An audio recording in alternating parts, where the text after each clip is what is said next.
안녕하세요. 대장금 채널의 남미정 약사입니다. 오늘은 오랜 담적병으로 왼쪽 배꼽 옆이 뻐근하고 단단해 저에게 상담하러 오셨던 66세 연우님에 대한 이야기를 해드려 볼게요.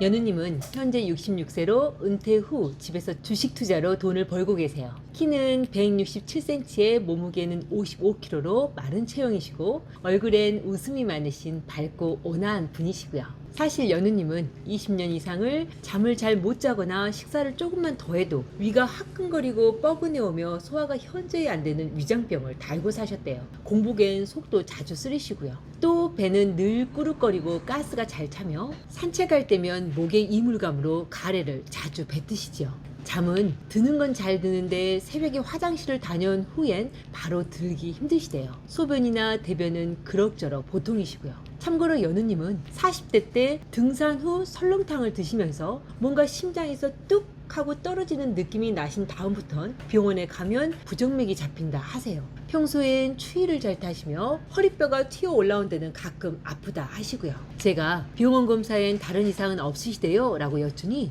병원에선 별다른 이상은 없고 혈압이나 당뇨, 고지혈증 같은 만성병도 깨끗하다시며 자신은 원래 위염약도 잘 먹지 않는 사람이다 하세요. 그러시면서 자신이 인터넷을 많이 찾아봤는데 아무래도 본인의 증상이 담적 증상인 것 같다고, 자신은 컨디션이 안 좋으면 왼쪽 배꼽 옆이 뻐근해 오며 만져보면 딱딱한 게 만져진다고, 이게 은퇴 후 집에서 컴퓨터만 하니 요샌 길을 걷다가도 그곳이 뻐근해져와 힘드시다며 이것 좀 고쳐달라 하세요. 왜 저의 블로그 글을 읽어보니 자신의 증상과 꼭 맞는 것 같아 멀리서 찾아왔다 하시면서요. 여러분은 어떻게 생각되세요? 연우님의 왼쪽 배꼽 옆이 단단해지고 아픈 증상이 도대체 위장의 문제로 비롯되는 걸까요? 아니면 소장이나 대장의 문제로 느껴지세요? 저는 이렇게 생각했네요. 연우님은 아마 오랜 기간 동안 위무력증으로 위가 처져 위장 하부가 배꼽 주변까지 내려앉아 있겠구나. 거기에 그 오랫동안 그렇게 처진 부위로 음식물들이 오래 머물러 그렇게 위벽이 헐고 나중에 위벽세포가 위축되고 뻣뻣하게 굳어 이제는 식사만 하면 이게 무겁게 내려앉아 주변 신경을 누르며 답답하고 묵직한 덩어리로 느껴졌던 거구나 라고요. 이게 공복에는 위장이 약간 위로 들려지면서 누르고 있던 신경의 압박이 없어지니 뻐근하고 단단한 느낌이 덜해지는 거고요. 그러니 연우님은 이미 위하수로 탄력을 잃은 위장벽에 담적병이 더해졌다 라고 말할 수 있죠. 왜 담적병이란 초기엔 위장세포가 긴장되어 기가 막히고 혈액이 정체되지만 이게 풀리지 않으면 그 자체로 점점 굳어지고 단단해져 덩어리가 되어가는 상태를 말하는 거니까요. 그리고 이런 상태에선 위장의 내용물이 소장으로 완전히 배출되지 못하게 되므로 위장 하부의 위벽은 만성적으로 헐어있는 만성 위축성 위염으로 보여지는 거고요. 참고로 연우님은 위염약으로 이를 고치기가 매우 어려워요. 왜 주머니처럼 아래로 처진 위장에 늘 위액과 음식이 고이게 되니 아무리 위산을 억제하고 중화시킨다 하더라도 근원적으로 위하수를 고치지 못하면 언발에 오줌 누는 정도의 임시방편밖에 안 되거든요.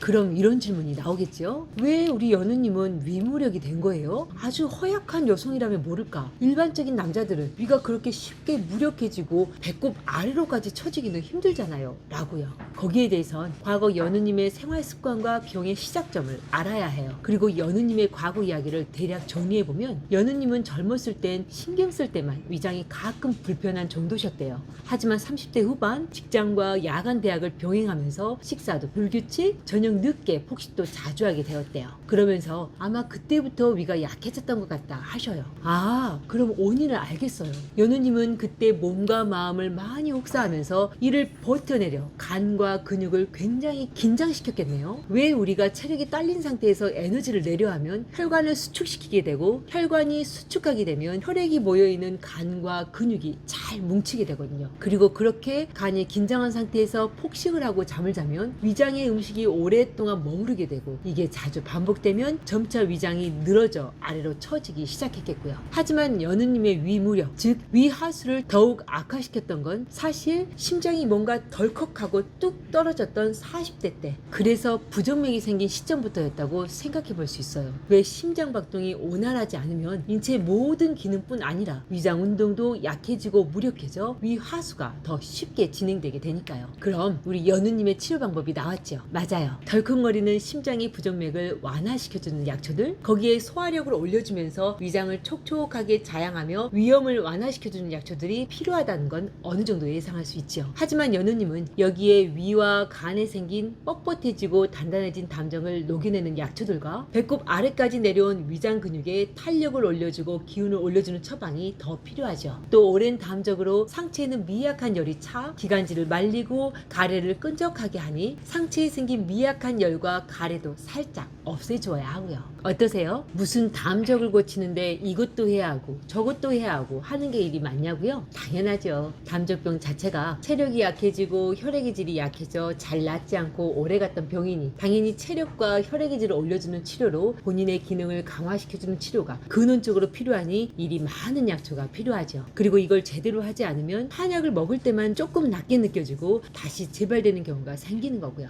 오늘 오랜 담적병과 위하수증으로 만성 위축성 위염이 진행되어 힘들어하셨던 연우님의 이야기 재밌게 들으셨어요? 연우님은 지금 50일 정도 한약을 드셨어요. 그리고 앞으로는 한 달에 한 번 정도만 오셔도 될 정도가 되어 치료를 마무리하였고요. 오늘 저의 이야기가 잘 고쳐지지 않는 만성 위축성 위염으로 고생하시는 분들께, 혹은 위무력으로 인한 위하수증이 담적병에서 시작되신 분들께, 그래서 그렇게 병이 생겼고 이런 원리로 병을 고칠 수 있는 거구나 하는 고개가 끄덕여지는 대답이 되었길 바랍니다. 오늘도 복을 부르는 감사한 하루 보내시고요. 그럼 다음 시간에 다시 만나요.